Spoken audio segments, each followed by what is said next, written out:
Mga Lodi, don't skip ads po tayo. Maraming salamat sa patuloy ninyong pagsuporta. Subaybayan natin ang kwento ng isang kabataang nangarap para sa kanyang mga mahal sa buhay. Mula sa pinakamahina tungo sa pinakamalakas. Alamin natin ang kwento ng kanyang buhay. Kabanata 431 hanggang Kabanata 440. Kabanata 431. Unti-unti, naramdaman ni Hansen na hindi dahil wala si Lubin ng intensyon na pumatay, kundi dahil masyadong malakas ang intensyon ni Lubin na pumatay. Kung mayroong isang lampara sa isang silid, madaling malaman kung saan nagmumula ang liwanag. Gayunpaman, kung ang silid ay puno ng mga lampara, walang silbi ang pag-alam sa pinagmula ng liwanag. Dahil ang intensyon ni Lubin na pumatay ay lampas sa sukatan, hindi na maunawaan ng kanyang kalaban ang kanyang intensyon dahil nasa lahat ng dakong ito. Noong una, sinusubukan ni Hansen na alamin ang pinagmula ng intensyon ni Lubin na pumatay, ngunit agad siyang sumuko. Sa ilalim ng ganitong nakakapasong murderous intent, walang silbi ang pag-alam sa anumang bagay dahil hindi ito magbabago. Kapag nakikipaglaban sa isang tao na tulad nito, mayroon lamang isang paraan upang manalo, mabuhay ang matapang. Boom! Hindi na umatras si Hansen, ngunit sinipa rin niya, ang kanyang paa ay tumama sa paa ni Lubin at nagdulot ng malakas na tunog. Praktikal ang mga kasanayan sa paa ni Lubin, na nangangahulugang hindi gaanong kakaiba ang mga kasanayan. Dahil natutunan na niya ang panorama na isang encyclopedia ng lahat ng uri ng karaniwang nakikitang mga kasanayan, naramdaman ni Hansen na madali niyang gayahin ang killer kicks ni Lubin. Sa katunayan, marami ang madaling gayahin ang mga kasanayan, ngunit ang tunay na kahirapan ay kung paano ito gamitin ng mahusay. Depende sa kakayahan at pag-iisip ng isang tao, magkakaiba ang mga kasanayan sa paa kapag ginamit ng iba't ibang tao. Lalo na itong totoo kapag ang mga sipa na ito ay dinisenyo para sa mga laban ng buhay at kamatayan. Ang maliit na pagkakaiba ay maaaring magresulta sa ibang resulta. Si Hansen ay isang tao na nakakaalam ng intensyon na pumatay ng mahusay. Sa katunayan, iyon ang kanyang pinagmulan. Ang kailangan lang niyang gawin ay iba sa nakaraan, nang kailangan niyang itago ang kanyang mga imbensyon, dapat niyang punan ang kanyang sarili ng mga ganitong intensyon sa laban na ito. Boom boom boom! Halos naging parehong tao na nakatayo sa tapat ng isa't isa sina Hansen at Lubin. Sisipa ng mabaliw, gumagawa sila ng mga tunog na nagbibigay ng goosebumps sa mga tao. Kahit na alam ng mga manunood na ito ay isang simulated fight, natatakot pa rin sila na baka masira ang mga buto ng dalawang mandirigma. Ito na. Ang pagtatago ay hindi paraan ng isang sundalo, sigaw ni Lubin na puno ng excitement, ang kanyang mga paa ay sumisipa ng kasing bilis ng hangin. Napakasaya rin ni Hansen. Napakasama ng estilo ni Lubin kaya gusto rin ni Hansen na ilabas ang lahat sa ilalim ng kanyang impluwensya. Killer kicks laban sa killer kicks. Kahit na dalawang tao lang ang nakikipaglaban, naramdaman ng mga manunood na mayroong dalawang tropa na naroroon, na nagdudulot ng excitement at takot sa kanila ng sabay. Hindi mapigil ang mapasigaw ang ilang mga babaeng mahina ang puso, nakalimutan nilang ito ay isang simulated fight. Patay patay patay patay patay. Ang mahabang mga paa ay umakyat at bumaba na parang mga talam, gumagawa ng mga tunog na parang metal. Bawat palitan ay nagpapatremble sa puso ng mga manunood. Mahirap isipin na ito ay isang simulated fight lamang. Killer kicks. Ginagamit din niya ang killer kicks, sa wakas ay napagtanto ni Wang Daching iyon at hindi mapigil ang sumigaw. Biglang napagtanto ng iba na tama si Wang Daching. Ginagamit din ni A-Soldier on Warship ang killer kicks. Nagawa niyang gamitin ang killer kick sa harap ni Lubin at tila hindi siya nagkulang. Biglang nagkaroon ng kakaibang ekspresyon ng lahat sa kanilang mga mukha habang pinapanood ang dalawa na naglalaban na parang mga baliw. Sino ba si A-Soldier on Warship? Veterano rin ba siya? Biglang nagkaroon ng ganitong pagduda ang lahat. Hindi nila maisip kung anong uri ng tao ka para magamit ang killer kicks na kasing galing ni Lubin. Kung hindi siya veterano, paano niya nagawang gamitin ng mahusay ang killer kicks? Natulala si Chen Hezen. Naunawaan niya na tama si Lubin. Mas malakas si A-Soldier on Warship kaysa sa kanya sa fitness. Kanina habang naglalaban sila, hindi pa rin ginagamit ni A-Soldier on Warship ang lahat ng kanyang lakas, ngunit sinusubukan niyang pigilan ang kanyang lakas. Paano nangyari iyon? Gaano katagal na? Paano niya napabuti ang kanyang fitness ng labis? Tumingin si Chen Hezen kay Hansen, nakaramdam ng pagkalito. Patay! Biglang sumigaw si Lubin at tumalon, ang kanyang paa ay tumama kay Hansen na parang palakol. 7 kill. Biglang nagliwanag ang mga mata ni Wang Daching. Karamihan sa killer kicks ay mga karaniwang kasanayan, kaya ang focus ay sa pag-iisip kaysa sa mga diskarte. Tanging 7 sipa ng killer kicks ang mga exception, na tinawag na 7 kill ni Lubin. Ang 7 sipa ay ang huling mga galaw sa killer kicks. Dapat kang tumalon sa ere para gumawa ng 7 magkakasunod na mataas na sipa mula sa itaas. Napakahirap nito na bihira pa rin itong makita sa mga kasanayan sa paa na dinisenyo para sa mga evolver. Mahirap para sa sinuman na gumawa ng 7 sipa sa isang pagtalon, lalo na ang paggawa ng 7 sipa na malakas at mabilis. Kahit na maraming mga nangungunang evolvers ang hindi makabisado ang 7 kill. Halos natapos ang 7 sipa sa isang sandali nang walang anumang pagtigil. Dapat mong magawa na sumipa ng 7 beses sa isang hininga. Napakasaya nitong tingnan, tulad ng isang palako na pumuputol sa lupa. Para sa mga manunood, mahirap pa ring isipin na 7 sipa ang nagawa ng nakalapag na ang mandirigma. Napakakintab nito na parang isang malakas na sipa lang. Boom! Hindi na block ni Hansen ang 7 kill at agad na umatras. Malaki ang pagbaba ng kanyang kalusugan, halos agad na umabot sa pinakamababa. Panalo! Tuwang-tuwa si Wang Daching at nagsimula ng maghiyawan ang iba. Gayunpaman, 1 segundo lang ang tumagal ang hiyawan. Ang isang sundalo sa worship na nasa lupa ay biglang tumayo. Halos wala na ang kanyang health bar, isang hibla na lang ang natitira. Bumaba ang numero sa 2%. Napakagaling na mga kasanayan sa paa. Ano ang pangalan nito? Seryosong tanong ni Hansen kay Lubin. 7 kill. Tumawa si Lubin at sinabi, ito ang aking pinakamahusay na obra. Kahanga-hanga na na-block mo ang 6 na sipa. 7 kill?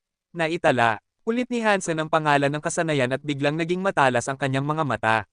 Nakatitig kay Lubin, dahan-dahan niyang sinabi, gawin natin ulit ito. Gusto mo, hindi na kayang pigilan ni Lubin ang murderous urge. Sumugod siya at tumalon ng walang pag-aatubili, sinipas si Hansen na parang ang kanyang paa ay ang palako na pumuputol sa langit at lupa. Hindi gumalaw si Hansen, nakatitig kay Lubin. Nang malapit nang tumama ang sipa sa kanyang ulo, biglang gumalaw si Hansen. Isang kahangahangang hakbang. Gamit ang Sparticle, gumawa si Hansen ng napakabilis na hakbang. Samantala, gumagalaw din ng bahagya ang kanyang katawan, na nagpapalutang sa kanya na parang dahon ng lotus sa hangin ng taglagas. Swoosh! Bumaba ang paa ni Lubin at naging 7 sipa. Gayunpaman, lahat ng ito ay tumama sa hangin, habang wala ni isa ang tumama kay Hansen na umiikot. Nakalapag si Lubin, nakatitig kay Hansen na hindi makapaniwala. 7 kill. Sigaw ni Hansen, tumalon na parang ginawa ni Lubin at sinipa ang kanyang kalaban. Kabanata 432. Sumigaw din si Lubin, ang kanyang mga sipa ay umakyat mula sa lupa, nakasalubong ang mga sipa ni Hansen sa ere, na nagdulot ng malalakas na tunog. Boom! Ang lakas ng mga sipa mula sa itaas ay masyadong malakas kahit para kay Lubin, ang inventor ng 7 kill. Pagkatapos ng 5 sipa, halos hindi na kayang iangat ni Lubin ang kanyang mga paa. Ang katigasan ng veterano ay nagtulak sa kanya na itaas ang kanyang mga braso, sinusubukang harangan ang 2 huling sipa habang nakakagat ang kanyang ngipin.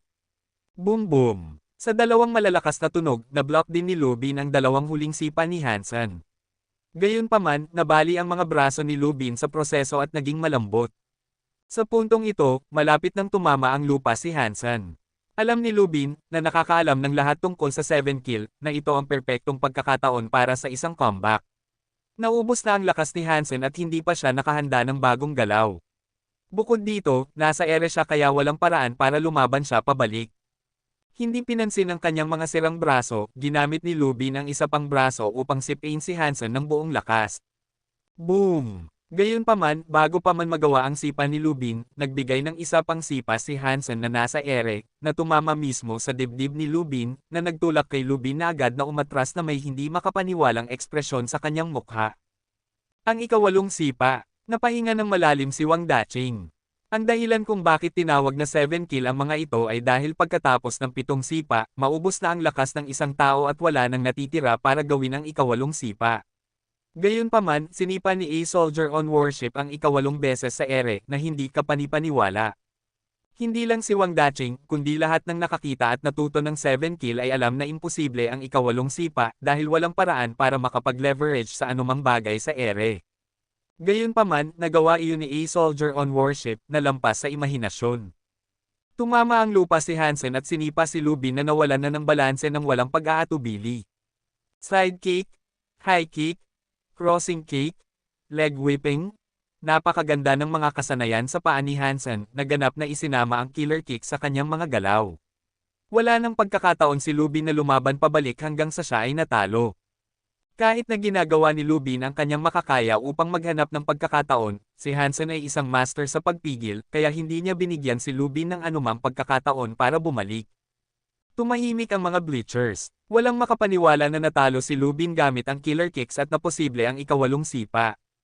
Sino siya? Lahat ay nakatitig kay A-Soldier on Warship na unti-unting nawala at umalis sa Gladiator platform. Halos hindi na mapigilan ang mga manunood. Sila ay mga kaibigan o estudyante ni Lubin, kaya alam nilang lahat kung gaano kahirap ang 7 kill.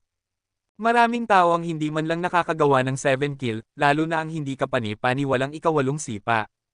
Kapitan, sino ang taong iyon? Isa ba siya sa iyong mga estudyante?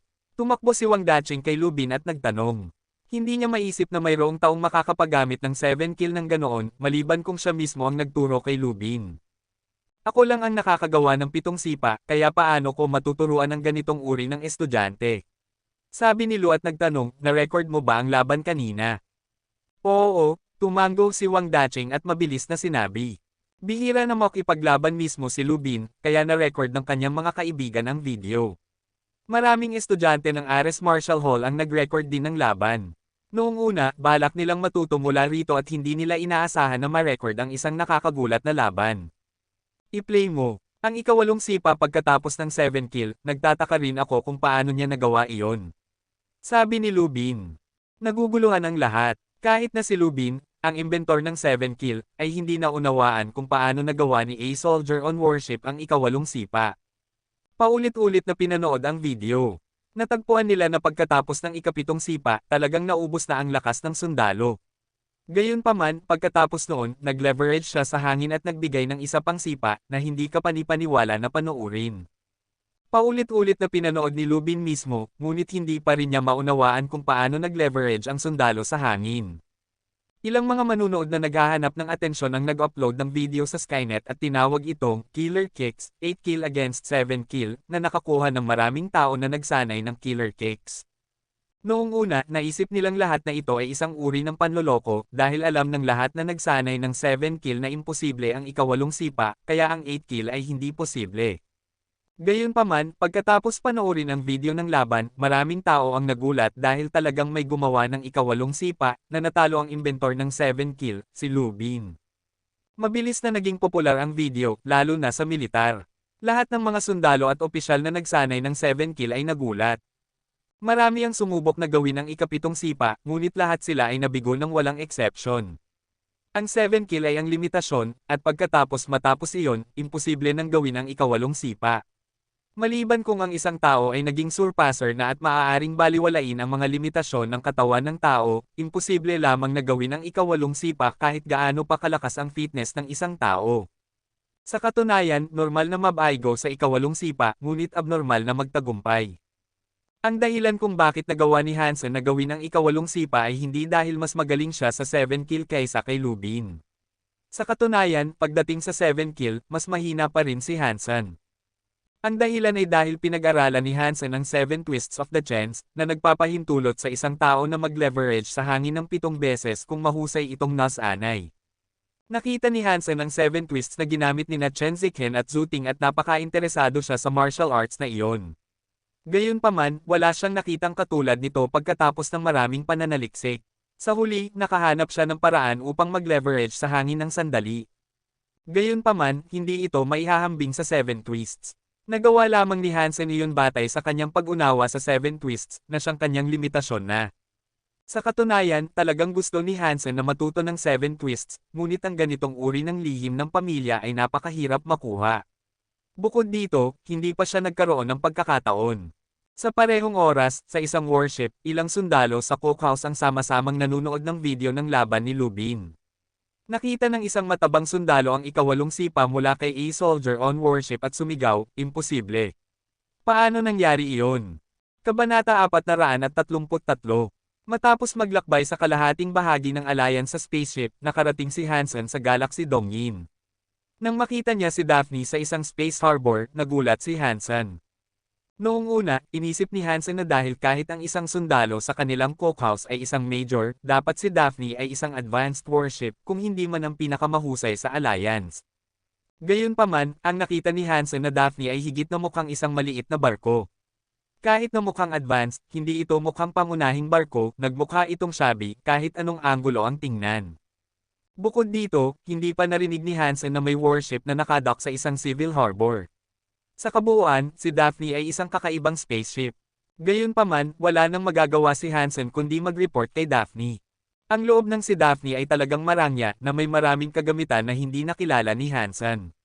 Sa mga warframes na nakatalaga sa mga sundalo sa barko, alam ni Hansen na hindi pangkaraniwan ang lugar. Lahat ng ordinaryong sundalo ay mayroong military super biological warframes na ginawa ng kilalang digang. Ang military line ay mas mahusay kaysa sa civil line. Ang mga ito ay katumbas ng Silver Killer, at ang performance ng SKTS ay hindi maihahambing sa kanila. At ang mga warframes na ito ay ang pinakapangit sa barko. Ang mga proseso para sa report ay napakakomplikado. Dumaan si Hansen sa maraming pagsusuri bago siya makakuha ng clearance. Tila ang antas ng seguridad ng Daphne ay talagang mataas. Matapos ang halos isang araw, sa wakas ay nakarating si Hansen sa cookhouse. Bagong sundalo si Hansen ay nandito upang mag-report sa cookhouse. Nagsulot si Hansen sa squad leader ng cookhouse. Ang squad leader ay nasa paligid ng 30 taon at medyo mataba. Halos kasing lapad siya ng taas. Naramdaman ni Hansen na iyon ang tamang paglalarawan para sa kanya. Napakabihira na may bagong tao sa cookhouse. Tiningnan ng matabang squad leader si Hansen mula ulo hanggang paa at ngumiti. Natutunan mo bang magluto dati? Natuto lang akong humawak ng karne ng mga nilalang ng kaunti sa paaralan, sir, sagot ni Hansen. Ang cookhouse ay hindi katulad ng ibang mga lugar, kaya maaari kang mag-relax ng kaunti. Dahil bago ka dito at hindi mo pa natutunan kung paano magluto, subukan mo lang na maging kapaki-pakinabang, sabi ng matabang squad leader habang nagluluto. Ganoon na nga, nagsettle si Hansen sa cookhouse.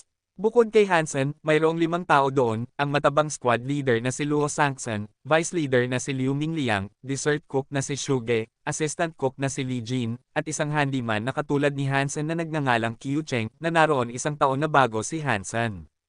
Ang buong staff ng cookhouse ay madaling pakisamahan. Dahil sa kanilang ginagawa, hindi sila kasing higpit ng ibang sundalo at mas kaunti ang training. Gayunpaman, matapos mag-report si Hansen, umalis na si Daphne sa harbor at tumuloy ng direkta sa mga malalayong galaxy na nagdulot sa kanya ng kaunting pagkadismaya. Halos lahat ng sundalo ay binibigyan ng mga nutrition solutions na madaling dalhin at itago. Ang tungkulin ng cookhouse ay mas parang nutritionist sa panahong ito. Wala masyadong ginagawa si Hansen araw-araw dahil karamihan ng kanyang trabaho ay computerized. Kung mayroon siyang oras, maaari pang ang gamitin ni Hansen ang teleport device sa warship upang pumasok sa God's Sanctuary. Gayunpaman, dahil bagong solte siya doon, maraming bagay ang kailangan niyang matutunan, kaya wala pa siyang oras. Matapos ang ilang araw ng pag-aaral, natutunan na ni Hansen ang pangunahing responsibilidad ng Daphne. Si Daphne ay isang exploration ship. Ang pangunahing trabaho nito ay makahanap ng mga nababahang planet sa mga malalayong galaxy at mga pamamahala ng ibang mga uri. Ang universo ay halos walang hanggan. Ang espasyo na sinasakupan ng Shere at mga tao ay bahagi lamang ng mundong kilala sa mga tao. Maraming mga galaxy ang hindi pa natutuklasan. Bukod dito, may iba't ibang mga species sa universo. Kahit na sa puntong ito, ang mga tao at Shere ang dalawang pinakakilalang species, dati ay mayroon pang ibang mga makapangyarihang sibilisasyon. Ang misyon ni Daphne sa pagkakataong ito ay makahanap ng mga labi ng Crystallizer Civilization. Bago pa man pumasok ang mga tao sa interstellar era, nakabuo na ang mga crystallizers ng isang imperyo sa universo. Dati, sila ang mga master ng dosenang galaxy, ngunit sa kalaunan ay naglaho sila sa mga dahilan na hindi alam ng sinuman. Ang mga tao ay maaari lamang makaramdam kung gaano sila kalaki mula sa mga labi na kanilang iniwan. Nang pumasok ang mga tao sa interstellar age, ang mga crystallizers ay naging isang alamat na.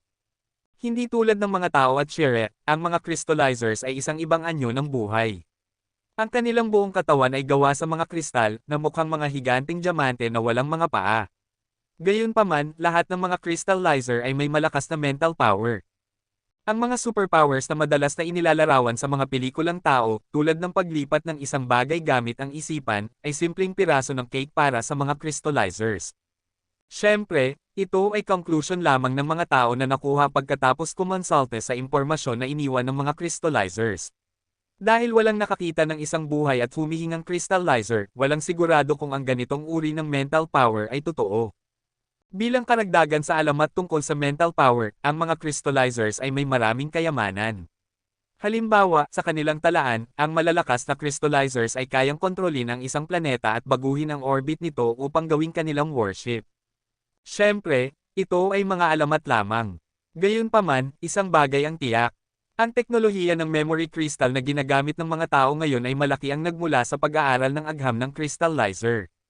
Walang pinagsisikapan ng alayan sa pagdevelop ng mga labi ng crystallizer.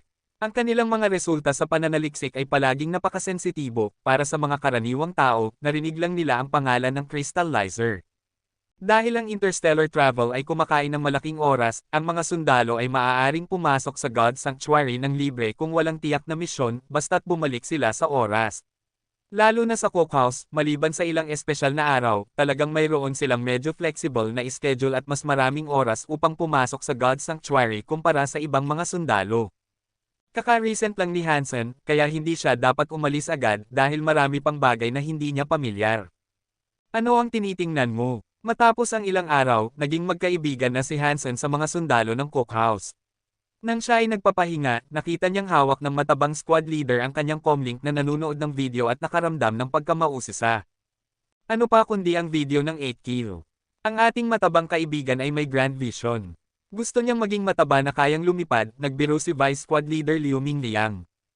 Ano ang 8 kill? Tumingin si Hansen sa video at hindi napigil ang buksan ang kanyang bibig dahil ang video na pinapanood ng matabang squad leader ay eksaktong laban sa pagitan ni Lubin at siya. #K-off. Gusto ko lang matutunan ang killer kicks, nag-grunt ang matabang squad leader. Nang makita ang kanyang bilog na katawan at maiikli niyang mga binti, hindi maisip ni Hansen kung ano ang hitsura ng matabang squad leader kung tumalon siya sa ere upang gumawa ng 7 sipa.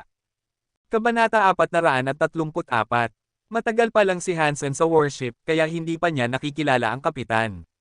Habang dala ang dokumento patungo sa cabin ng kapitan, iniisip ni Hansen kung sino ito. Upang maging kapitan ng isang mataas na antas na warship, dapat ay isang general na, kahit na hindi gaanong kalaki ang warship na ito. Ito ang nutrition plan para sa susunod na buwan, at kailangan namin ang pirma ng kapitan. Lumapit si Hansen sa desk ng sekretarya at ipinakita sa kanya ang dokumento. Sige. Sinabi na sa akin ng kapitan ang tungkol dito. Busy siya ngayon kaya maaari mo nang ilagay ang file doon, tiningnan ng sekretarya ang dokumento at sinabi kay Hansen.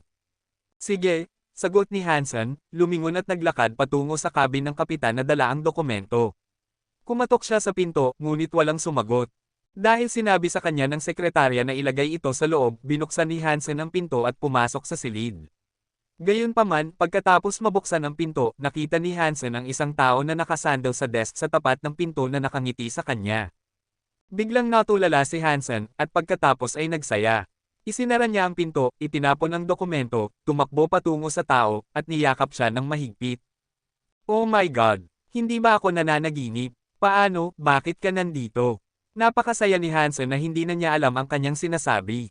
Hindi niya inisip na makikita niya si Jianran sa lugar na ito. Si Jianran, na nakasuot ng puting captain suit, ay nakatayo mismo doon, napakaganda gaya ng dati, ngunit mas gwapo kaysa noong siya ay estudyante pa. Pasensya na, dinala kita rito nang hindi mo alam, at kaya ko lang nailagay ka bilang isang sundalo sa cookhouse. Gayunpaman, ito ang lahat ng kaya kong gawin. Kahit na alam kong hindi ito para sa iyo, hindi ko na kaya ang isang araw pa nang hindi ka malapit sa akin. Mapagangkin at malandi ako, pero patatawarin mo ba ako? Niyakap ni Jianran ang leeg ni Hansen at ibiniti ng sarili sa kanya na parang isang koala bear, ang kanyang tono ay puno ng pagkakasala at pagmamahal. Mahal ko na mapagangkin ka at malandi. Mabilis na hinalikan ni Hansen ang kanyang mga labi at bahagyang pinalo ang kanyang puwit. Namula ang mukha ni Jianran. Nahihiya, sinabi niya, huwag kang magbiro. May surveillance camera dito. Walang ganyan, may surveillance camera sa cabin ng kapitan. Hindi makapaniwalang sabi ni Hansen. Kumurap si Jianran at sinabi, si Daphne ay isang warship na nagsasagawa ng mga exploration mission. Kahit na bilang kapitan, wala akong ganap na kapangyarihan. Sa katunayan, ako ay nasa supportive role lamang. Ang mga talagang namamahala ay ang mga eksperto at scholar sa crystallizer civilization. So, driver ka lang ng isang lumilipad na boss. Sabi ni Hansen, hindi binibitawan si Jianran. Wala siyang pakialam kung may nanunood. Hindi siya nag-aalala dahil natural lamang sa kanya na halikan at yakapin ang kanyang asawa. Kinerbo ang kanyang mga labi si Jianran at sinabi, ganoon na nga. Ang pangunahing misyon ko ay ihatid ang mga iskolar at eksperto sa kanilang patutunguhan, bigyan sila ng mga staff member at tulungan sila. Pagdating sa excavation at fieldwork, nasa kamay na ng mga eksperto iyon. Nagpost si Jianran at humingi ng tawad, alam kong hindi pata sa iyo na maging isang sundalo sa cookhouse lamang, ngunit ang exploration ng mga labi ng crystallizer ay napakahalaga sa alliance at napakataas ng clearance level. Ginawa ko ang lahat ng makakaya ko para ilagay ka rito. Ano ba ang napakahalaga sa mga labi ng crystallizer na nagpapagastos ng napakaraming pagsisikap sa alliance? Kuryosong tanong ni Hansen. Narinig mo na ba na ang mental power ng mga crystallizers ay napakalakas na kaya nilang kontrolin ang mga bagay gamit ang kanilang isipan? Naisip ni Jianran at sinabi. Narinig ko na ang tungkol doon. Kuryosong tanong ulit ni Hansen, totoo ba iyon? Marahil, hindi ko alam ng sigurado. Pero isang bagay ang tiyak, ang mga crystallizers ay may maraming crystal technologies. Ang pinakakaraniwang nakikita ay isang uri ng memory crystal. Ang mga taong may malakas na mental power ay maaaring ilagay ang kanilang memory sa loob ng memory crystal at basahin mula rito. Mas advanced iyon kaysa sa ating AI, paliwanag ni Jianran. Napakaganda naman. Ano pa ba ang meron? Napaka-interesado si Hansen. Maraming bagay na tulad niyan, pero karamihan sa mga ito ay nangangailangan ng mental power para gumana. Mas mahina ang mental power ng mga tao kumpara sa mga crystallizer. Kahit na makuha natin ang ilang memory crystals, mababasa lang natin ang ilang piraso mula rito. Kahit na ganoon, nagawa na nating mapabuti ng malaki ang ating memory chips. Kung malalaman natin ang karamihan sa crystallizer civilization, malamang na magkakaroon ng isa pang malaking pag-unlad ang ating agham at teknolohiya. Pagkatapos ay kinuha ni Jianran ang isang kristal na kasing laki ng isang kamao at ibinigay ito kay Hansen. Ilagay mo ito sa iyong noo. Tingnan mo kung may mararamdaman ka. Ito ba ay mula sa mga crystallizers? Kinuha ni Hansen ang kristal at tiningnan ito ng mabuti. Parang isang purple gemstone na walang tiyak na hugis. Wala namang mukhang espesyal dito. Oo, ngumiti si Jianran at tumango. Alam ni Hansen na hindi siya sasaktan ni Jianran, kaya inilagay niya ang kristal sa kanyang noo, handa nang maramdaman ang anumang bagay. Sa susunod na segundo, biglang nakaramdam si Hansen na may kuryente na nagmula sa kristal at tumagos sa kanyang utak, na nagdulot ng kaunting pamamanhid sa kanyang utak, na nagpatakot sa kanya na alisin ang kristal mula sa kanyang noo. Ano iyon? Tumingin si Hansen sa kristal at nagtanong. Ngumiti si Jianran at sinabi, ramdaman mo. Mayroon bang ibang nararamdaman? Ano ba ang magiging iba? Hindi alam ni Hansen ang ibig sabihin ni Jianran. Bukod sa shock, wala siyang ibang naramdaman, at hindi rin siya nasaktan.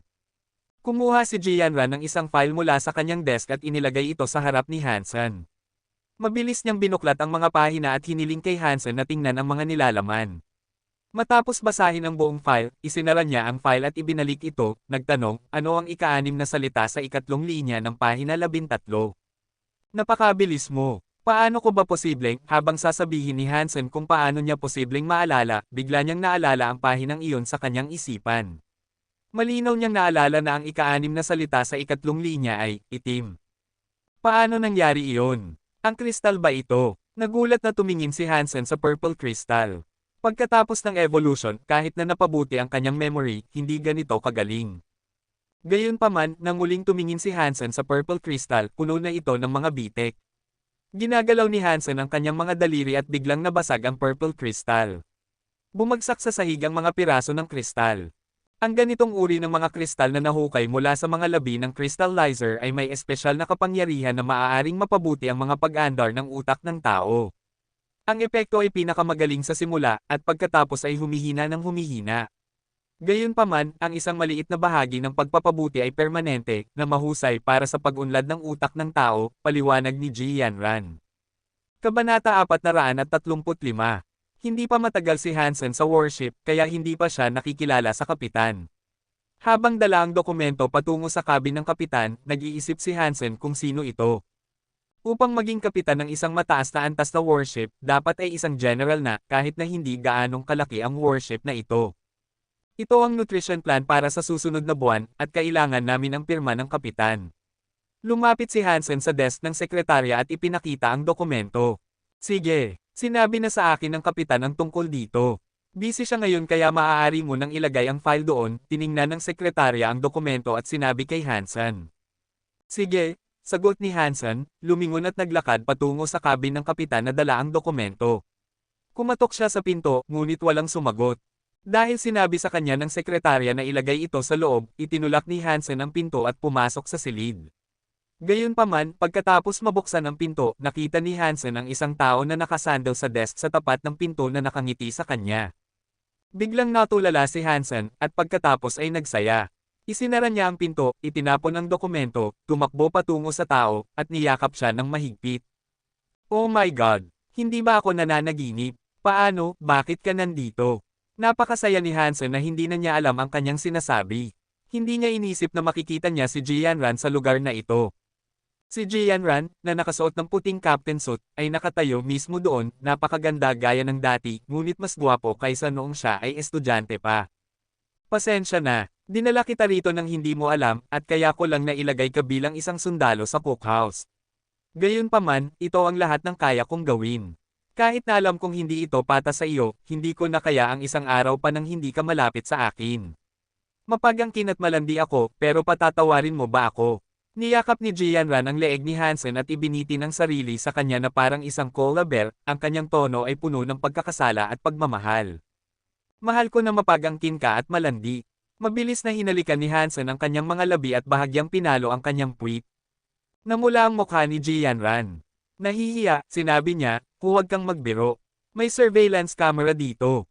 Walang ganyan, may surveillance camera sa cabin ng kapitan. Hindi makapaniwala si Hansen. Kumurap si Jianran at sinabi, si Daphne ay isang warship na nagsasagawa ng mga exploration mission. Kahit na bilang kapitan, wala akong ganap na kapangyarihan. Sa katunayan, ako ay nasa supportive role lamang.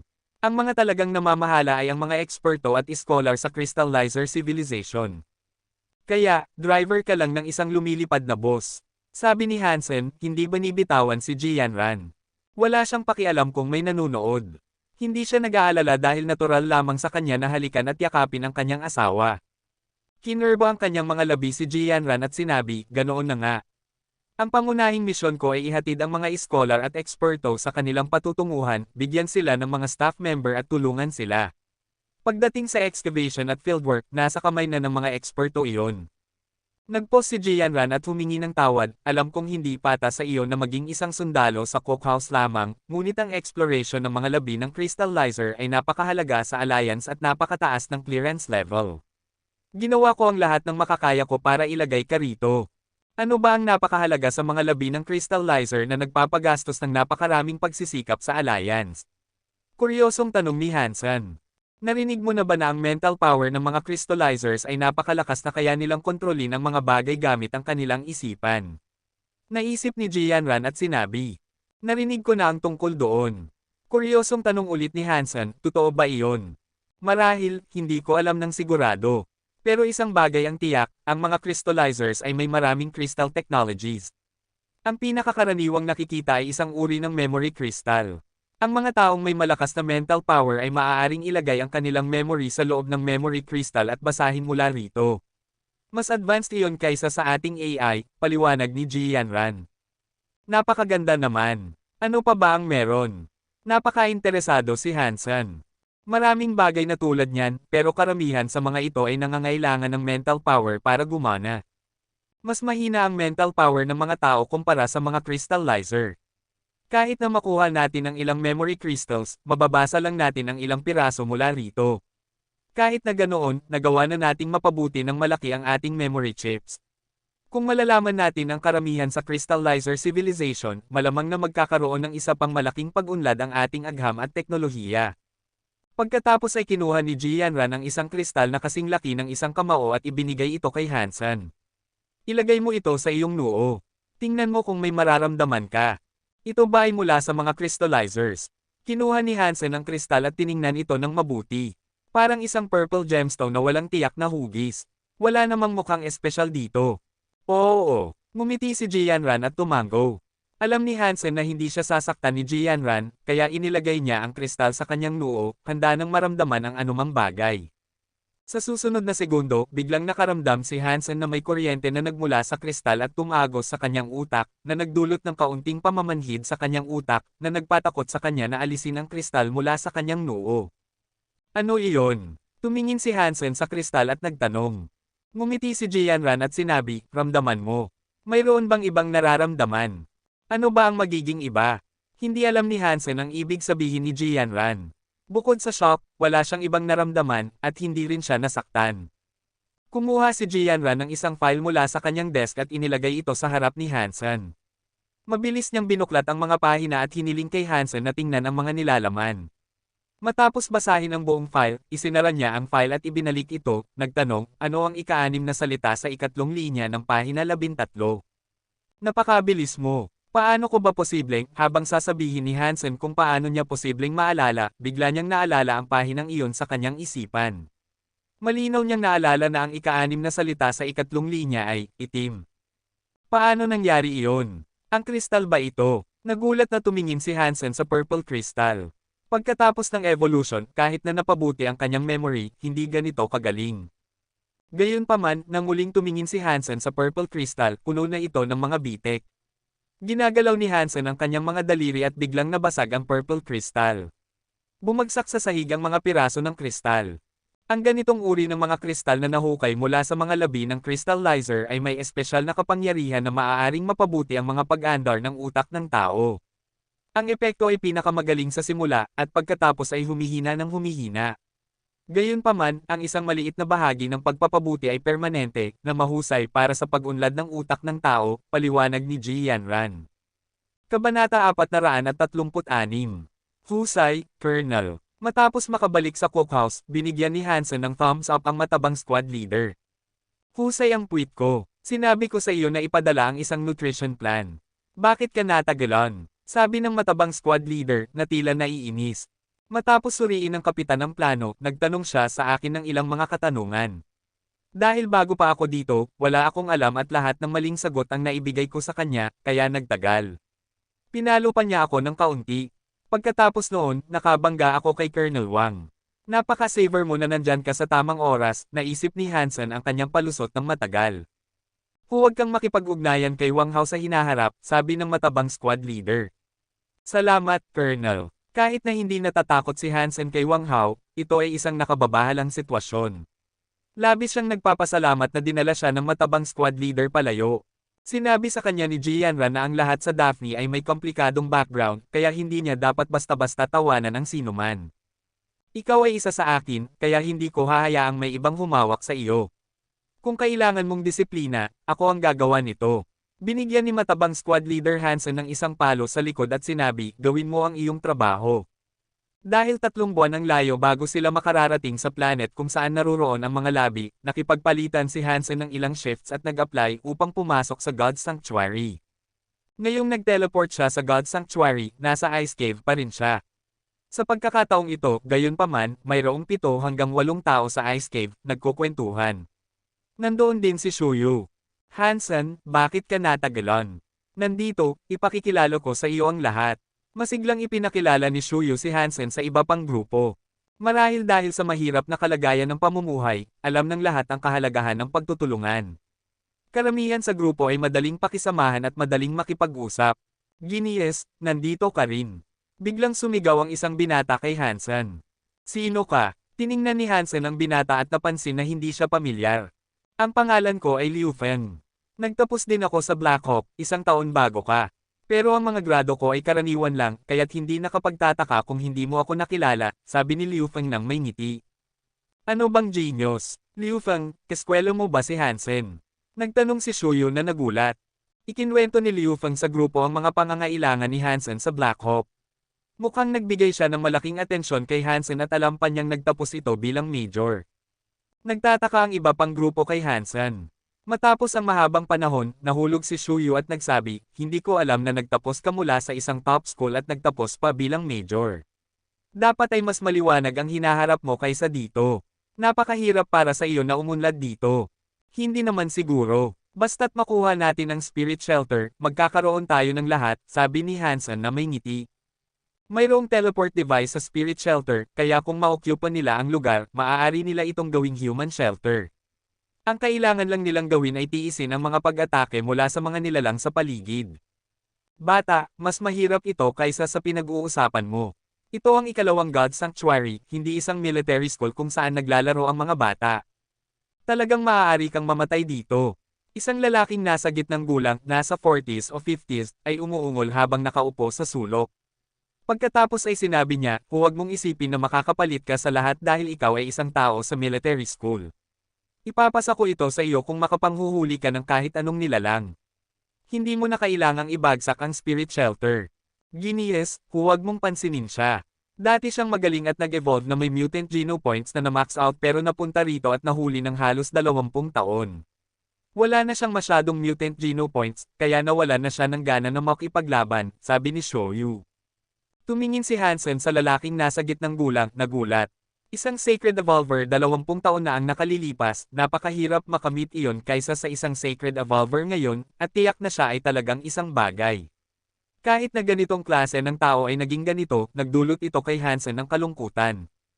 Ang lalaking nasa gitnang gulang ay tahimik na nakaupo sa sulok, abala sa pagyosi ng sigarilyo sa kanyang kamay. Sa dami ng tao dito, bakit hindi tayo mag-hunting? Tanong ni Hansen. Naghihintay kami kay Uncle Ching. Sinabi ko sa iyo noong nakaraang pagkakataon, siya ang pinakamalakas sa amin. Kung pupunta kami kasama siya, mas magiging ligtas. Si Uncle Ching ang nag-aalaga sa mga bata. Ipapakilala kita mamaya. Maaari kang manghuli kasama namin ngayon. Tama, bakit hindi ko nakita ang babae noong nakaraang araw? Nag-give up ba siya? Hindi ko alam. Alam ni Hansen na siya ang tinutukoy ni Shoyu na si Zero. Matapos sumakay si Hansen kay Daphne, hindi na niya magagamit ang kanyang private comlink upang ma-contact ang sinuman, kaya sinabi ni Hansen kay Zero na pumasok sa God Sanctuary sa loob ng 2 buwan upang makilala siya. Hindi inaasahan ni Hansen na makapasok sa God Sanctuary ng napakaaga, at wala siyang paraan upang sabihin sa kanya na dumaan. Kaya kailangan niyang maghintay hanggang sa napagkasundo ang oras. Maglalakad-lakad muna ako upang makilala ang kapaligiran. Diretsyong naglakad si Hansen palabas, hindi nagplano na manghuli kasama ang natitirang grupo. Kung hindi siya magsisikap, hindi siya makikinabang. Kung siya ay magsisikap, magiging kaina-hinala ito para sa isang taong bagong evolved na magkakaroon ng fitness. Kaya't nagpa siya si Hansen na manghuli sa kanyang sarili, hindi sumunod sa natitirang grupo. Hindi ko na ba sinabi sa iyo? Hindi ka pamilyar sa lugar na ito, at masyadong delikado sa labas.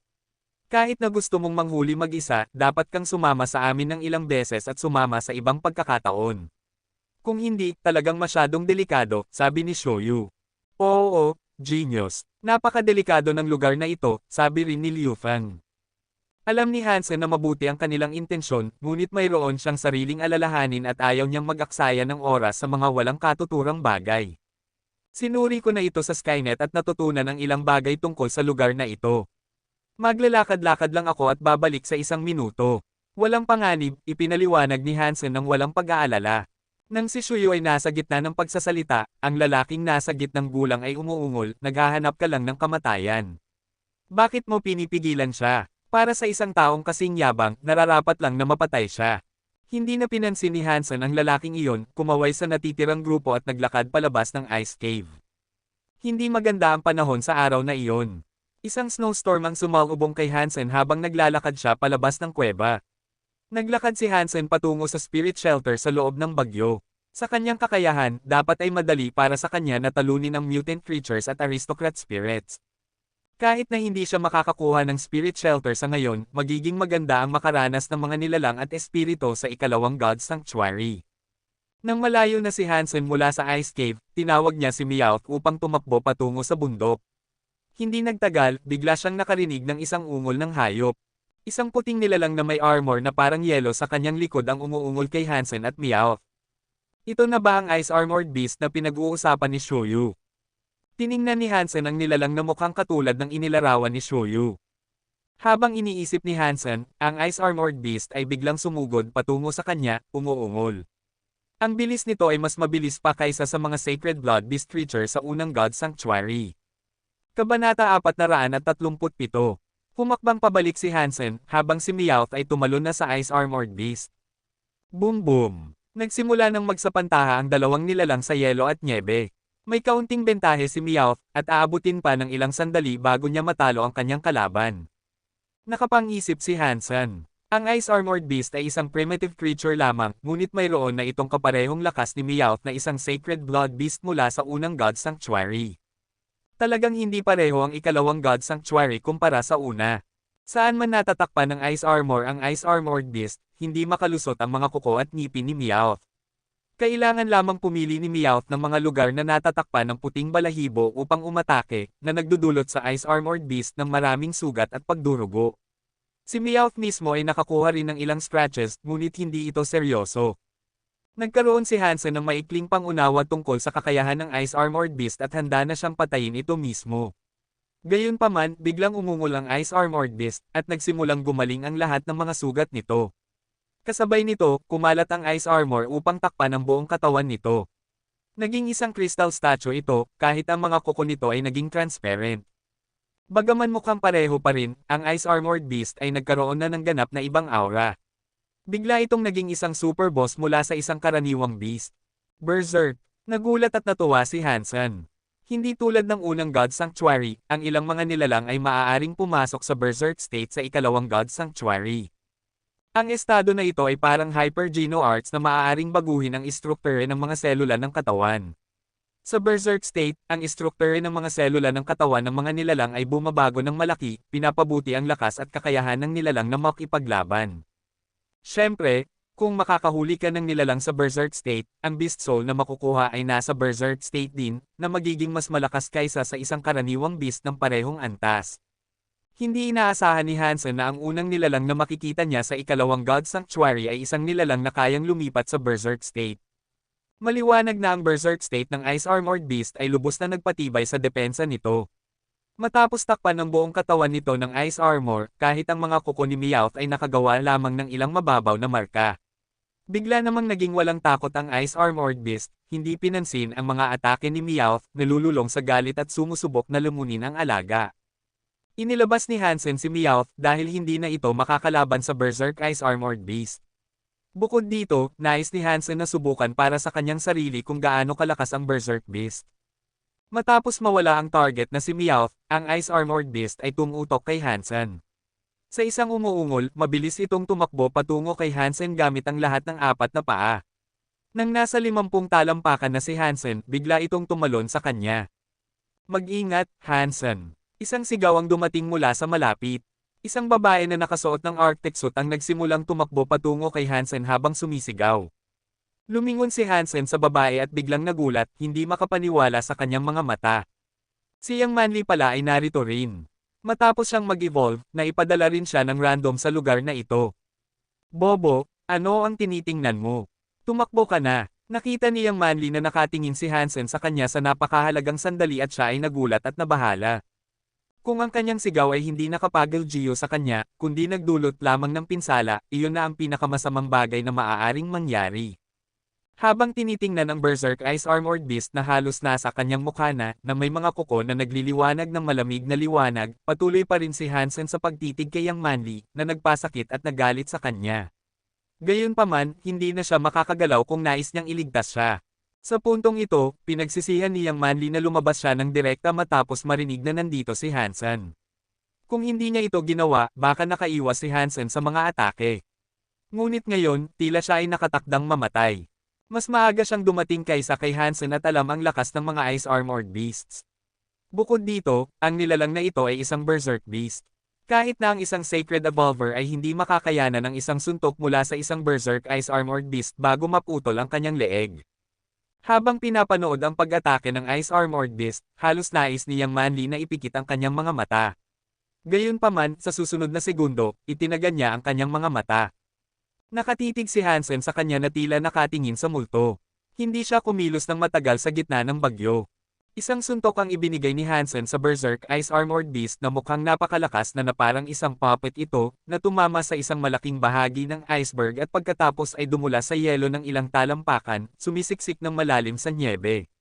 Ang dugo ay nasa lahat ng dako at ang nilalang ay huminto sa paggalaw. Nakatulala si Yang Manly, nakatingin kay Hansen na para bang nakikita ang isang multo. Hindi siya makapaniwala na ang taong ito ay si Hansen na bagong naging evolver. Napatay ang Berserk Ice Armored Beast. Nakakuha ng Beast Soul ng Berserk Ice Armored Beast. Kumain ng kanyang laman upang makakuha ng 0 hanggang 10 primitive Geno Points. Nang marinig ang boses sa kanyang isipan, ngumiti si Hansen. Isang Beast Soul ang nakuha mula sa unang nilalang na pinatay niya sa ikalawang God Sanctuary.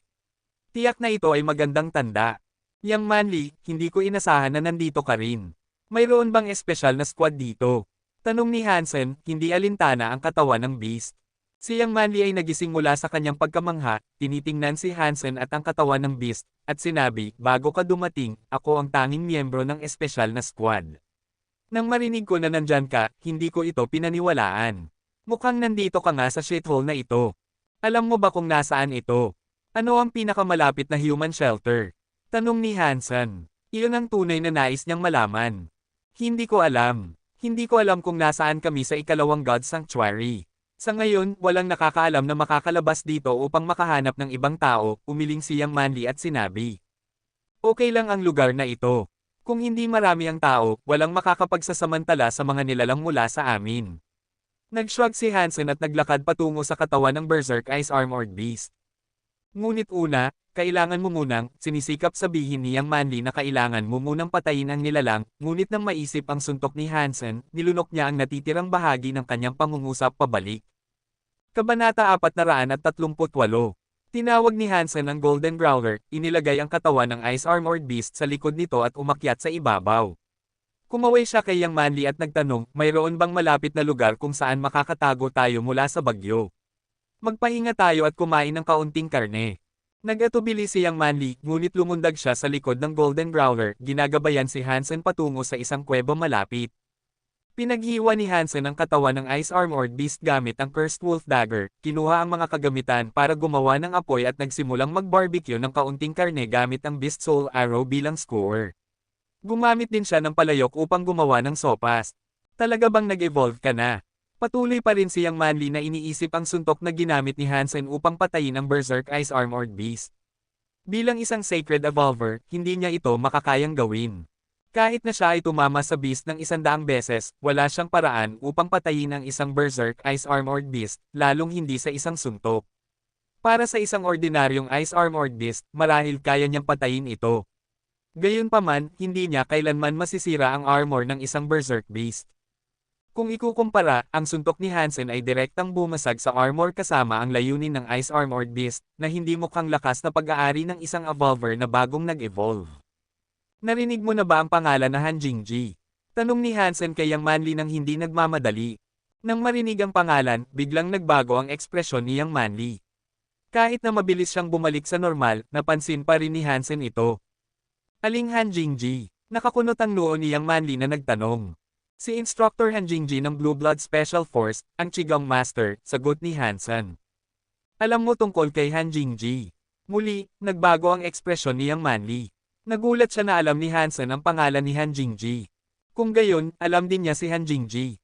Iniisip ni Hansen at tahimik na sinabi, ang aking great-grandfather ay si Han Jingji. Ano, si Instructor Han ay iyong great-grandfather? Imposible iyon. Sumigaw si Yang Manly. Ano ang problema sa reaksyong iyon? Sinabi ko lang na ang pangalan ng aking great-grandfather ay Han Jingji, ngunit hindi ko sinabi na siya ang instructor ng Blue Blood Special Force. Ngumiti si Hansen kay Yang Manly. Biglang tumahimik si Yang Manly, pinapanood si Hansen habang kinakagat ang kanyang mga labi. Kung si Hansen ay tunay na inapo ni Han Jingji, hindi nakapagtataka na mayroon siyang ganitong uri ng lakas. Gayunpaman, sa mga mata ni Yang Manly, tila imposibleng totoo iyon dahil hindi naman nagkaroon ng mga anak si Han Jingji. Ang katotohanan na alam ni Hansen ang pangalan ni Han Jingji at ang kanyang kahangahangang kapangyarihan ay nagdulot ng kalituhan kay Yang Manly. Noong una, inisip ni Yang Manly na si Hansen ay isang ordinaryong tao na may ilang talento at swerte, ngunit hindi na siya naniniwala doon. Ano bang pamilya ang galingan mo? Matapos ang mahabang katahimikan, hindi na nakatiis si Yang Manly at nagtanong. Alin sa tingin mo? Tumingin si Hansen kay Yang Manly na may ngiti. Biglang sinarado ni Yang Manly ang kanyang bibig. Muli ay bumagsak ang katahimikan. Ibinigay ni Hansen ang isang skewer ng karne kay Yang Manly, ngunit hindi inabot ni Yang Manly ang kanyang kamay. Kinagat niya ang kanyang labi at sinabi, wala akong kontribusyon, kaya't hindi ito akin. Ngumiti si Hansen, inilagay ang arrow sa kanyang kamay at sinabi, ikaw ang naging subordinate ko, at umaasa ako na patuloy kang susunod sa akin. Hindi ko maipapangako ang ibang bagay kundi pagkain. Tumingin siyang manli sa scorer, nais sanang ibalik ito kay Hansen na may dignidad, ngunit hindi kumilos ang kanyang kamay. Naiisip niyang mas mataas siya kay Hansen noong una. Matapos umalis si Chin Suan, ibinigay niya ang posisyon ng pinuno ng espesyal na squad kay Hansen sa halip na kay Yang, na nagdulot sa kanya ng higit pang pagkabahala kay Hansen. Bagaman kalaunan ay napagtanto ni Yang Manli ang mga kakayahan ni Hansen, bilang isang mayabang na babae, ayaw niyang yumuko sa kanya. Kung dati, itatapon ni Yang Manli ang karne pabalik sa mukha ni Hansen sa pagkarinig sa kanyang mga salita, dahil walang paraan na tatanggapin ni Yang Manli ang mga utos mula kay Hansen. Gayunpaman, matapos ang mahabang panahon sa ikalawang God Sanctuary, marami na siyang naranasan at nauunawaan kung gaano kahirap ang manghuli ng kahit ano sa lugar na ito. Kung magpapatuloy siya sa ganitong paraan, wala siyang makikitang pag-asa, at maaaring isang araw, sumuko na siya sa kanyang sarili. Bagaman ayaw niyang Manli na utusan siya ni Hansen, ang pagganap ni Hansen ay nagpalinaw sa kanya kung gaano kalaki ang agwat sa pagitan nilang dalawa, na nagbigay din sa kanya ng pag-asa. Nakatitig siyang Manli sa karne sa kanyang kamay sa mahabang panahon at biglang kumagat. Habang siya ay humuhigop sa karne, ang kanyang mga mata ay naging basang-basa. Ngumiti si Hansen kay Yang Manli nang hindi nagsasalita. Nang matapos siya, ibinigay niya sa kanya ang isa pang piraso ng karne. Hindi na tumingin si Yang Manli, kinuha ang karne at nagsimulang kumain. Matapos kumain ng 4 na piraso ng karne at uminom ng isang bowl ng sopas, tumigil siya, kinagat ang kanyang mga ngipin, at tinanong si Hansen, sabihin mo, ano ang gusto mo? Huwag mag-act na parang rapist ako. Gusto ko lang na maging subordinate mo at gumawa ng ilang bagay para sa akin. Tumingin si Hansen kay Yang Manli, hindi alam kung ano ang sasabihin. Ang itsura sa mukha ng babae ay parang isang heroine na handang isakripisyo ang kanyang sarili para sa kanyang bayan. Ano ang maaari kong gawin? Nagpost siyang Manli. Isang taong kasing yabang tulad niya ay nawala ang lahat ng kanyang kumpiyansa sa ilalim ng matinding katotohanan. Maraming bagay na maaari mong gawin.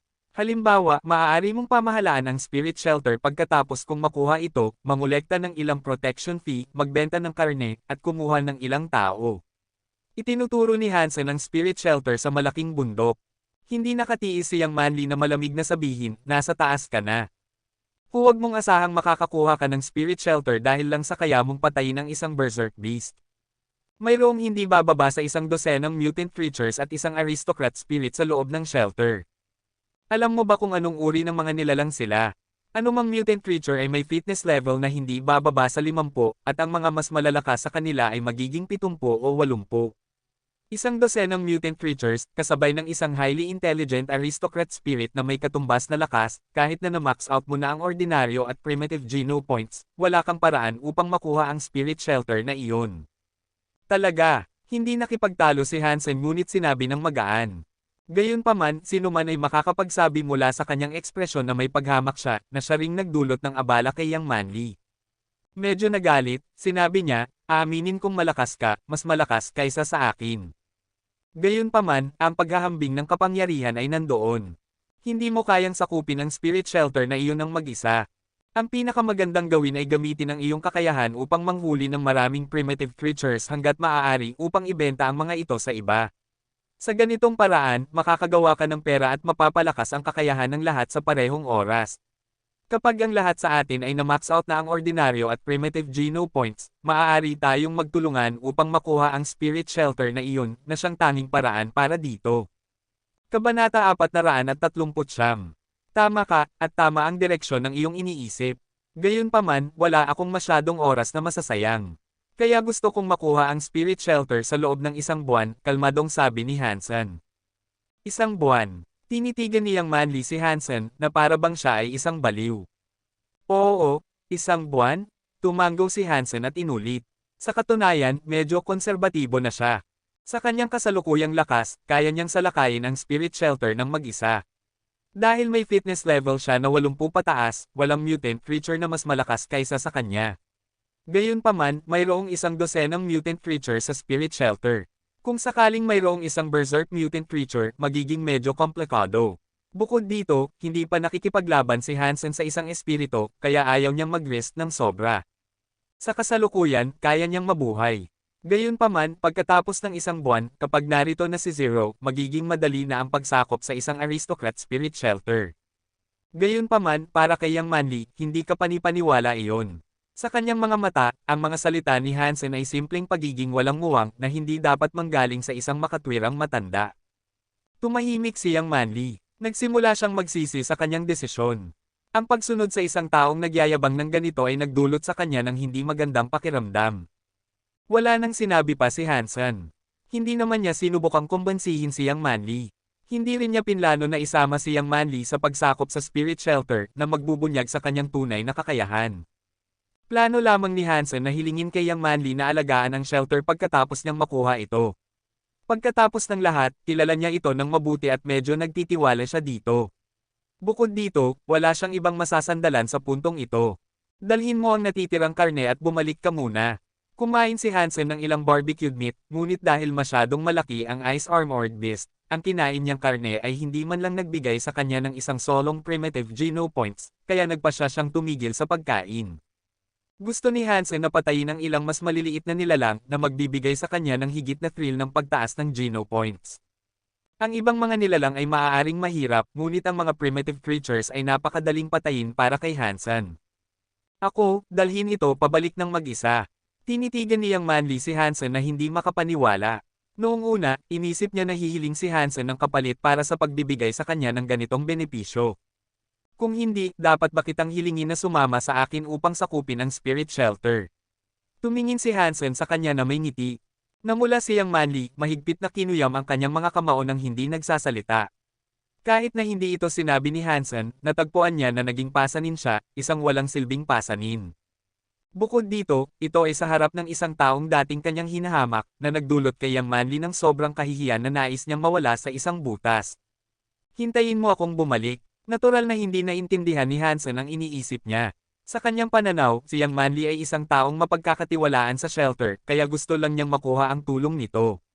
Wala siyang ibang iniisip. Matagal nang nakalimutan ni Hansen ang mga bagay na iyon sa nakaraan dahil wala namang ginawang masama sa kanya si Yang Manly.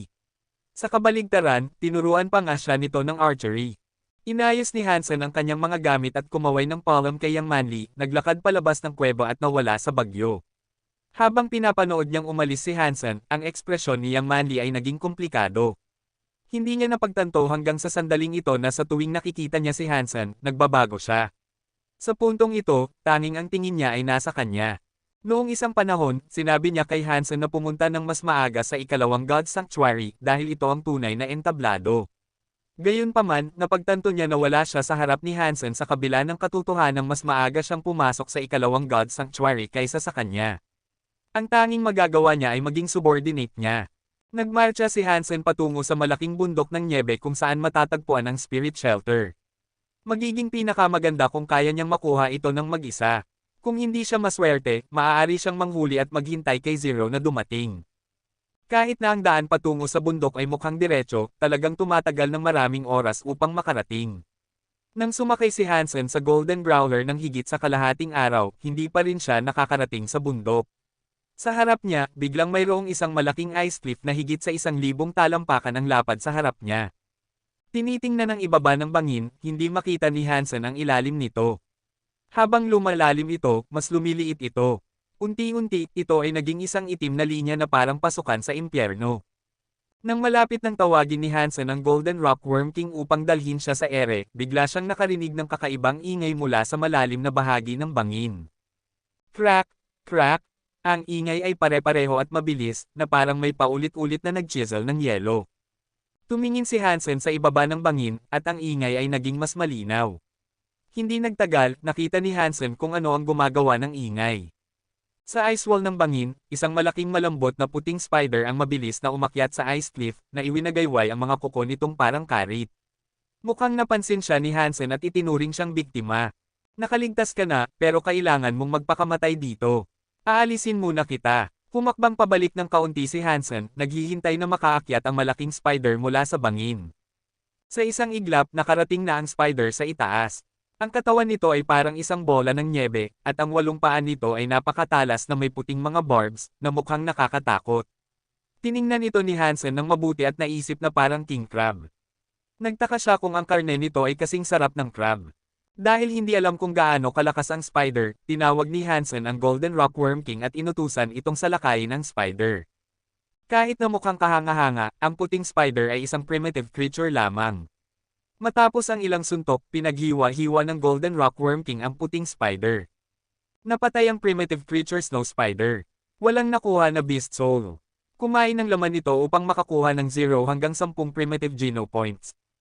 Natuwa si Hansen. Kahit na ang snow spider ay malaki bilang isang spider, ito ay bahagyang mas malaki lamang kaysa sa isang basketball. Kahit na ang mga paa nito ay mahaba, hindi naisip ni Hansen na marami itong karne, kaya napakadaling kainin. Tinitingnan ng mga hiwa na ginawa ng Golden Rockworm King, nakita ni Hansen ang parang jelly na transparent na karne at hindi napigil ang lumunok. Batay sa kanyang mga taon ng karanasan, ito ang pinakamagandang uri ng karne, masarap at matamis. Habang malapit ng kunin ni Hansen ang katawan ng spider, mabilis niyang naramdaman na may mali dahil ang mga tunog ng pag-crack ay hindi nawala, kundi naging mas mabilis. Tumingin si Hansen sa itaas at nakita ng mga alon ng snow spiders ang lumalabas mula sa ice cliff na parang avalanche. Hindi natatakot si Hansen sa mga snow spiders na ito. Kahit gaano karami ang mga ito, mas mapapabuti lang ang kanyang pagkain. Gayunpaman, nang malapit ng kumilos si Hansen, bigla niyang nakita ang isang puting paa na kasing kapal ng isang utility pole na may mga barbs na kasing haba ng paa na umaabot sa itaas, sinusundan ng ilang spider legs na kasing laki. Kabanata 440. Halos tumalon si Hansen sa likod ng Golden Rockworm King nang hindi nag-iisip, umaakyat sa ere sa likod ng kanyang alaga. Nang tumingin siya pababa, nakita niya ang isang higanting snow spider na lumalabas mula sa ice cliff. Ang laki nito ay kaya nang isubo ang isang tao sa isang kagat. Hindi alam ni Hansen kung ang malaking spider ba ay mutant creature o sacred blood creature. Hindi siya matatakot sa mutant creature, ngunit ang isang sacred blood creature ay maaaring maging hamon. Habang pinagmamasdan ni Hansen ang higanting snow spider, bigla itong nagbukas ng bibig. Isang puting lubid na kasing kapal ng braso ng sanggol ang lumipad patungo kay Hansen at sa Golden Rockworm King. Shit! Tumakbo! Gusto sanang utusan ni Hansen ang Golden Rockworm King na lumipad ng mas mataas, ngunit huli na. Nahuli na ng puting lubid ang isa sa mga kuko ng Golden Rockworm King.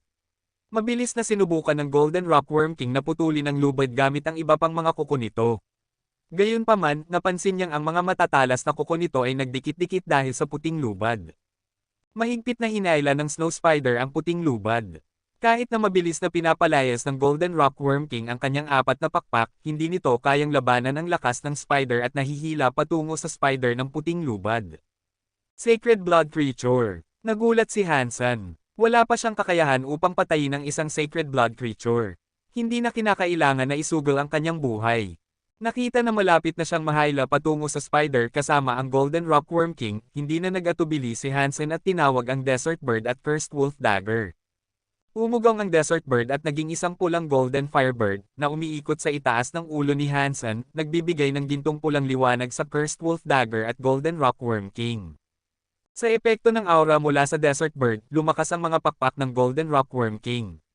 Pinabilis nito ang pag-flap ng mga pakpak nito, sinusubukang makawala sa paghila ng spider. Gayunpaman, maliwanag na hindi sapat ang lakas na iyon. Patuloy pa ring nahihila ang Golden Rockworm King patungo sa bibig ng spider, bagaman mas mabagal na. Nakatayo si Hansen sa likod ng Golden Rockworm King at mabilis na nag-shapeshift sa Fairy Queen. Gamit ang Heresy Mantra at overload ng sabay, biglang napuno ng hindi kapani-pani walang lakas ang kanyang buong katawan, nanginginig ang kanyang mga kalamnan at mabilis ang tibok ng kanyang puso. Putulin. Sinaksak ni Hansen ang Cursed Wolf Dagger sa puting lubad. Naramdaman niyang parang naipit ito sa isang bagay na matigas at malagkit, ngunit wala siyang magawa kundi magpatuloy. Kaya't pinigilan niyang gawin ang saksak na mas malakas.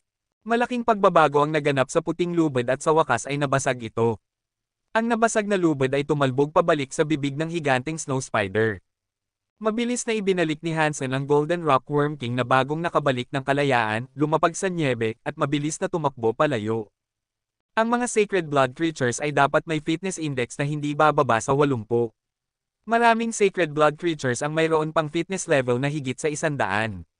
Maliwanag na ang higanting snow spider ay lumampas na sa 80. Ayaw ni Hansen na mag-risk sa kanyang sarili. Kahit na gusto niyang patayin ito, mas mabuti na maghintay na dumating si Zero. Nang makita ng higanteng snow spider na tumatakbo si Hansen, muling binuksan nito ang bibig at isang puting anino ang muling lumipad patungo kay Hansen. Mabilis na nakaiwas si Hansen sa puting lubid at mabilis na tumakbo pasulong. Ang mga snow spiders ay humahabol sa kanya na parang avalanche. Ang higanteng snow spider ay lalo pang mabilis, na lumalapit ng 100 talampakan sa bawat galaw. Hindi kayang talunin ni Hansen ang bilis nito. Bukod dito, patuloy na bumubuga ang higanteng snow spider ng spider silk patungo sa kanya na kailangan ding iwasan ni Hansen. Kung siya ay mahuhuli, magkakaroon siya ng problema. Unti-unti, ang mga primitive snow spiders ay hindi na makahabol sa kanila. Tanging ang higanteng snow spider ang patuloy na humahabol kay Hansen. Sinabi ba nila na mayroon lamang isang aristocrat spirit at isang dosenang mutant creature sa spirit shelter? Bakit mayroong isang sacred blood spider? Nagalit si Hansen. Gayunpaman, normal lamang ito kapag inisip niya. Ang aristocrat spirit ay hindi makakontrol ng isang sacred blood creature, kaya't natural lamang na ang higanteng snow spider ay naglalakad ng ligaya. Hindi kayang alisin ni Hansen ang higanteng snow spider. Matapos tumakbo ng ilang sandali, wala nang daan na madadaanan. Ang mga bangin ay nasa paligid. Gusto sanang tawagin ni Hansen ang Golden Rock Worm King upang dalhin siya sa ere sa puntong ito, ngunit bigla siyang nakarinig ng isang matinis na tunog ng ibon mula sa ilalim ng bangin.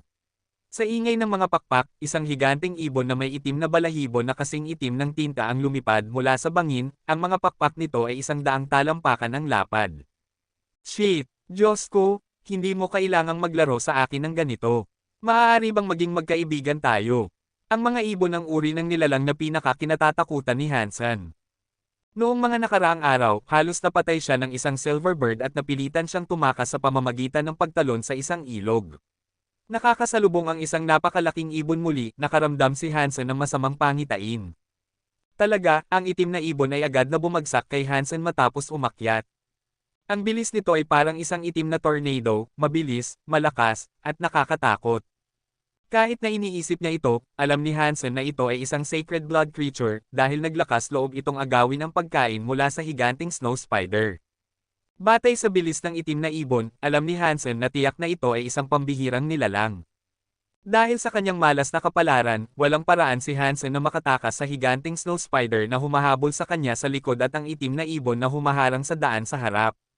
Kung sakaling tawagin niya ang Golden Rock Worm King upang dalhin siya sa hangin sa puntong ito, siya ay magiging pagkain ng itim na ibon. Walang paraan na kahit gaano kabilis ang Golden Rock Worm King ay makakatalo sa sacred blood creature na ito. Nagdesisyon si Hansen na hindi tumakas. Matapos mag-shapeshift sa Fairy Queen, nagsimula ng kumislap ang kanyang gintong mga pupil, sinisipsip ang bawat galaw ng higanteng snow spider at itim na ibon. Sa sandaling bumagsak ang itim na ibon, mabilis na umalis si Hansen mula sa mga kuko nito. Habang ang spider silk ay itinapon kay Hansen, nakaiwas din siya. Hindi na bumalik si Hansen kundi umusad patungo sa higanteng snow spider. Ang 8 mga paa ng spider na parang karit ay mabilis na nag-cross, sinusubukang hatiin si Hansen na nasa ilalim ng tiyan ng spider. Kalmado si Hansen, ang kanyang puso ay tumitibok at ang mga binti ay naglalabas ng hindi kapani-paniwalang lakas. Umakyat at bumaba sa 8 mga paa ng spider, iniiwasan ang lahat ng mga atake. Ang itim na ibon ay umuungol at muling sinubukang umakyat kay Hansen. Kasama ang spider at ibon na sabay na humahabol kay Hansen, wala na siyang paraan upang makatakas.